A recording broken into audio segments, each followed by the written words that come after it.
Сәлеметсіздер ме? Жаратылыстану пәнін бастаймыз. Тақырыбы: жер ғаламшарының көрінісі. Сенің білетінің, жер ғаламшарының шарға ұқсас пішіні, адамдардың жердің пішінін анықтауы. Сенің меңгеретінің, ғаламшарымызды басқа ғаламшардан ажырату, қоршаған ортаны бақылау. Көктен көзін алмайды, ғарыш сырын барлайды. Телескоп.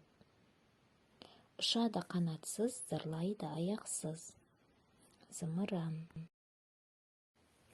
Біздің ғаламшарымыз жер деп аталады.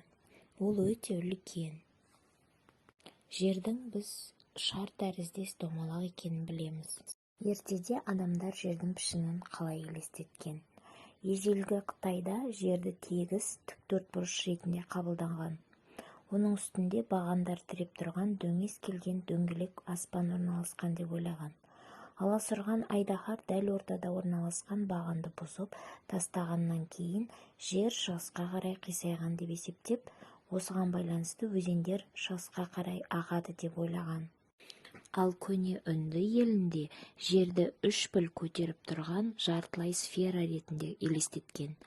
Ал пілдер үлкен тасбақаның үстінде, тасбақа жыланның үстінде орналасқан деп ойлаған. Ал жылан шексіз сүтті мұхитта жүзіп келе жатыр деген тұжырым болған. Кейбір елдер жер тегіс, ал оны үш кит көтеріп тұр деп ойлаған.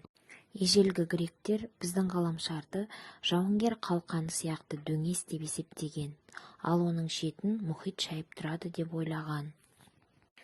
Фернан Магеллан жер шарын айналып шыққан алғашқы адам. Ол 6 кеме жіберіп, жердің дөңгелек екенін зерттеген.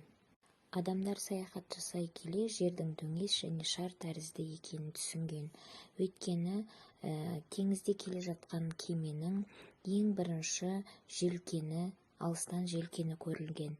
Одан кейін кеменің барлық тұтастай көргенбіз. Күннің біртіндеп шар тәріздес бейнесі. Жер пішіндес заттарды тауып көр және белгіле. Жарайсыздар. Енді жердің пішініне ұқсайтын затты белгілейік. Тамаша балалар. Глобус.